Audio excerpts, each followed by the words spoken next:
मौजूद है। अस्सलाम वालेकुम डॉक्टर साहब, बहुत बहुत शुक्रिया आपके वक्त के लिए। डॉक्टर साहब, सबसे पहले तो फरमाइएगा कि वजारत सेहत तो क्लेम कर रही है कि जो भारतीय वेरिएंट है कोरोना वायरस का, उसका एक केस पाकिस्तान में मौजूद है, लेकिन सिंध में मजीद 3 केसेस की मौजूदगी का पता चलाया गया है। तो अभी तक आपके आदाद शुमार क्या कह रहे हैं कि भारतीय वेरिएंट के कितने केसेस है पाकिस्तान में? सीरोलॉजिकली जो टेस्ट से प्रूव हुआ है वो अभी हमारे पास एक ही रिपोर्ट है जो NIH इस्लामाबाद ने जिसका रिजल्ट हमें दिया है। ये पैसेंजर आए थे कोई 2 हफ्ते पहले बाहर से और एयरपोर्ट पे इनका रैपिड एंटीजन टेस्ट कोविड का पॉजिटिव आया था, जिसकी वजह से इनका फिर ये जो वेरिएंट टेस्ट करने का जो सीरोलॉजिकल टेस्ट होता है उसका सैंपल लिया गया था। उसकी रिपोर्ट आने में कुछ दिन लगते हैं क्योंकि वो एक बड़ी स्टेनस प्रोसेस है और एक मुश्किल टेस्ट होते हैं। तो अब उसकी रिपोर्ट आई है तो वो अनाउंस किया। अभी तक और किसी कंफर्म्ड केस का जो कि सीरोलॉजिकल टेस्टिंग से कंफर्म हुआ वो हमारे पास अभी कोई अच्छा डॉक्टर साहब, ये पेशेंट बरास्ता दुबई पाकिस्तान पहुंचे और उसके बाद फिर अपनी फैमिली में जाने की इजाज़त मिली, दोस्त अहबाब से मिले हैं, इन कांटेक्ट रहे हैं लोगों से, ये कैसे हुआ?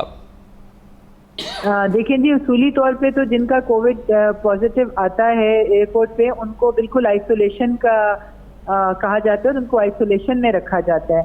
अगर उन्होंने इसकी नहीं मानी है हुकूमत की दी हुई जो SOPs हैं तो मुझे इसके बारे में इल्म नहीं है, पर जहाँ तक मेरा इल्म है कि उनको आइसोलेशन में रखने को कहा गया था। तो डॉक्टर साहब, आप जहाँ तक ट्रैवल रिस्ट्रिक्शंस हैं, ख़ासतौर पे फ़्लाइट्स का मामला है, तो हुकूमत पाकिस्तान क्या इक़दामात कर रही है कि ये जो भारतीय वेरिएंट है और फिर साउथ अफ्रीकन वेरिएंट है इसके स्प्रेड को रोका जा सके, क्योंकि UK वेरिएंट से तो ऑलरेडी निबर्द आज़माया है। जी देखिए, इसके लिए जितनी हम लोग अपनी बना सकते थे, इसके लिए एक तफरी हदायतनामा उसमें ये था कि जी बोर्ड करने से पहले आपको अपना कोविड टेस्ट जो था नेगेटिव उसकी रिपोर्ट अपने साथ उनके पास मौजूद होती है तो उनको प्लेन पे बोर्ड करने दिया जाता है। उसके बाद जब वो पाकिस्तान पहुंचते हैं तो एयरपोर्ट के ऊपर डबल चेक होता है, चाहे उनके पास नेगेटिव रिपोर्ट भी हो फिर भी उनका यहाँ पे दोबारा से कोविड का टेस्ट होता है। और इसके अंदर कई हम लोगों को ऐसे केसेस मिले कि जिनके पास गो की नेगेटिव रिपोर्ट थी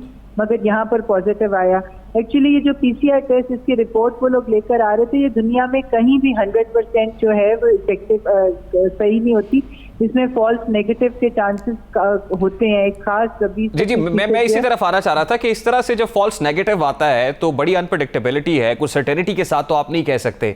तो फिर आपको नहीं लगता कि हमें अपनी ट्रैवल एडवाइजरी को फिर रिविजिट करना चाहिए और अभी रिस्ट्रिक्शन को बरकरार रखना चाहिए as far as Indian variant of covid is concern या फिर साउथ अफ्रीकन वेरिएंट की बात है?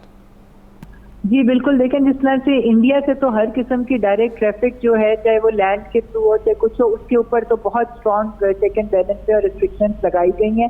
बाहर की भी जैसे आपको पता होगा कि 80% जो है वो फ्लाइट्स को कम किया गया था ताकि कम लोग अंदर आएँ और जो आए उनकी एक प्रॉपर चेकिंग के प्रॉपर टेस्टिंग के मैकेनिज्म के थ्रू वो गुजरें। तो ये अपनी तरफ से तो हुकूमत में समझती हूँ कि जितना पॉसिबल है विजिलेंट होना उतने ये तमाम इक़दाम किए जा रहे हैं, मगर पूरी दुनिया में आप इन वेरिएंट्स की एंट्री को रोक नहीं सके। तमाम डेवलप कंट्रीज भी नहीं रोक सकी क्योंकि ये बाज़ दफ़ा ये टेस्ट में नहीं मौजूद होता। तो बाकी जो पॉसिबल मेजर्स हैं वो मैं समझती हूँ कि हुकूमत ने तमाम के तमाम जो है पॉसिबल मेजर्स। देखिए, वैक्सीनेशन प्रोसेस तो काफ़ी गियर अप हुआ है जो खुशाइंद इक़दाम है, लेकिन अगर इस तरह के वेरिएंट्स आ जाते हैं, आपको याद होगा कि पहला केस पाकिस्तान में कराची में आया था, तफ्तान बॉर्डर के रास्ते से एक ज़ाहिर आए थे, लेकिन अब अगर ये इंडियन वेरिएंट स्प्रेड होता है खुदा न खास्ता और अनचेक्ड रहते हैं लोग, स्ट्रिक्ट कंप्लायंस नहीं होता है, लोग निकल जाते हैं, तो उसके बाद फिर ये वैक्सीन्स भी तो कारामद नहीं होंगी। बहुत सारे ऐसे हैं कि जो इंडियन वेरिएंट के ऊपर या अफ्रीकन पर कारामद उस तरह से इफेक्टिव नहीं है, तो फिर क्या करेंगे? आप क्या सोच रहे हैं? देखिए बिल्कुल, ये वायरस जो है ये म्यूटेट करता रहता है, ये अपनी फॉर्म चेंज करता रहता है क्योंकि वो एक लिविंग ऑर्गेनिज्म है और वो अपने सर्वाइवल के लिए अपने आप को म्यूटेट करता है और अपनी शेप चेंज करता है।